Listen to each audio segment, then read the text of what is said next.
Good afternoon mga guys. Nakita nyo po yan. Brand ng Boysen.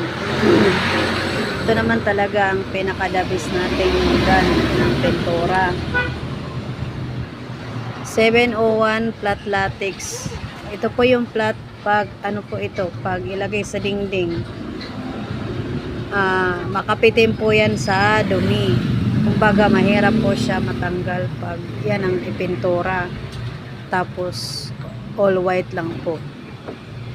Itong isa naman, yan 710 gloss latex. Puti din po yan mga guys, pero pag ito pang gamitin nyo sa wall nyo, maganda po ito lalo na pag may mga bata, kasi pag sinulatan ng dingding, mabilis lang matanggal ang dumi niyan kasi dumudulas lang siya gawa ng gloss.